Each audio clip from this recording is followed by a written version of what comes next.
what's a weed? What's a pest? American Indian tribes used to use what today we call weeds as medicinal plants. Is it a weed? Should we try to exterminate it? Is the way we should deal with problems to try and exterminate, an organism? Or are there other holistic, again, ways of addressing these problems? What is a pest? Is a mosquito always a pest? What about when birds eat them, or frogs, or dragonflies? A dragonfly can eat 1,500 mosquitoes in an hour, which has shocked me when I learned that statistic. It's amazing. So what may be a pest to us in the narrow way is actually feeding all sorts of beneficial, what we think of as beneficial organisms and insects and animals. So let's retool the way we think about these things. Also, it's interesting that you brought up farm workers. I'm glad you did, especially here on Long Island, because back in the 70s, back then, early 70s, I used to organize out on Long Island in the potato graders and the potato fields, and organizing the farm workers there.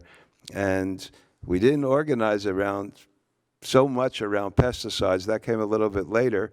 We weren't thinking about that. But we were also thinking about the way farm workers also lived, and how a farm worker who was sorting potatoes, if you walked around Patchogue or out further in Cutchogue here on Long Island, you always found farm workers missing a finger or two fingers because they got caught in the machinery, or they lived in these shacks in which, if they were found to have a potato to eat that they were just now sorting, they could face a prison term and a fine for that. Meanwhile, they had nothing at all to begin with. So they were, so all these things are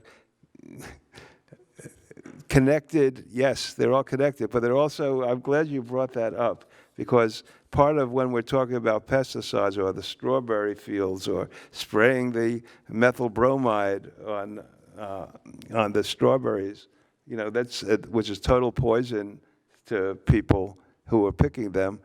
This is all part of it. How do people live, and how are they supposed to cope with these illnesses given the circumstances of their lives as they are today?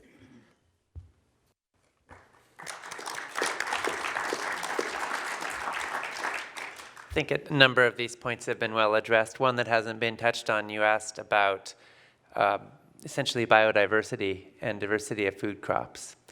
And one of the tragedies of our times is the monocroppization, not just of our agricultural system, but I think of so many other aspects of modern life, kind of the monocropping of the mind in a sense, with the mass indoctrination of ways of thinking and ways of perceiving the world and how we should behave, and a school system that's designed kind of to turn out good factory workers more than free thinkers and creative visionaries for the future.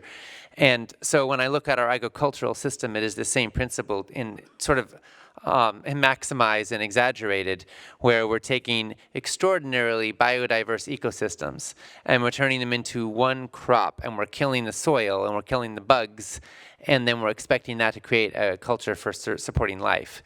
And when you look at nutrition per acre, instead of just calories per acre, the spread towards more organic, local, regenerative kinds of systems becomes even greater, because we see that when people rotate crops, then the soil gets healthier, and they also are able to grow a lot more food, a lot more biodiverse food systems. And so with apples as an example, when you only have 10 varieties of apples in the world, then you're not set up for droughts and floods and different kinds of ecosystems. There are so many different microclimates in the world, so many different types of, some places it's drier in May and other places in June, and apples and all sorts of varieties have been cultivated that have worked with that particular ecosystem and that particular type of soil over the course of generation after generation. And to think that we have all that figured out and we can just stick one thing everywhere is such a loss.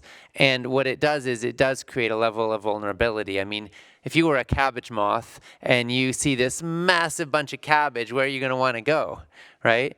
But if it's all mixed up with a lot of different things, you might be a little more confused, you know? So I think that we are actually creating magnets for certain kinds of pests and diseases to spread when we create these massive fields of one thing, which makes it very, very difficult to really grow food healthfully. So we need that diversity, we need the soil to get diverse, and then that's part of what creates a healthy ecosystem. And also the other reason I want 10,000 varieties of apples, I want to taste all of them.